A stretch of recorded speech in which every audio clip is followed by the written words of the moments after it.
দিনে দুপুরে বেপরোয়া গুলি চলল বেলঘরিয়া রথতলা মোড়ে। স্থানীয় সূত্রে জানা গেছে, আচমকাই একটি বাইকে করে 3 জন দুষ্কৃতী এসে রথতলা মোড়ে দাঁড়িয়ে থাকা এক ব্যবসায়ীর গাড়ি লক্ষ্য করে পরপর 8 রাউন্ড গুলি চালায়।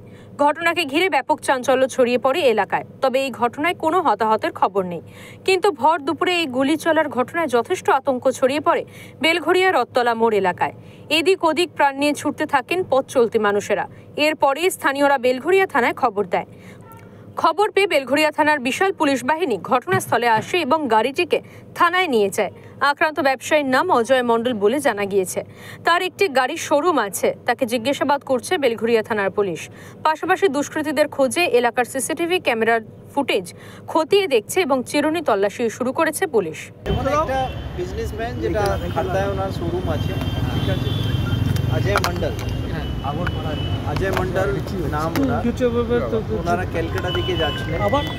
তখন বাঁ দিক থেকে দাঁড়িয়ে বাঁ দিক থেকে একটা মোটর সাইকেল ওভারটেক করে, সেই সময় যেটা আছে ওনার গাড়ি লক্ষ্য করে গুলি চালায়। ঠিক আছে, আমরা পরবর্তীকালে ওনার কাছ থেকে জানতে পেরেছি যে ওনাকে টাকা চাওয়ার জন্য র্যানসাম কল যেটা বলি আমরা, ওনাকে তারপরে কিছু লোকরা কল করছে। সেটা উনি কারোর সঙ্গে আমাদের থানার সঙ্গে শেয়ার করেনি। ওটা এখন আমরা জানতে পেরেছি। আমরা তদন্ত স্টার্ট করেছি। আমরা সেই নিয়ে কিনারা করে। সুকান্ত চট্টোপাধ্যায়ের রিপোর্ট, ওঙ্কার বাংলা।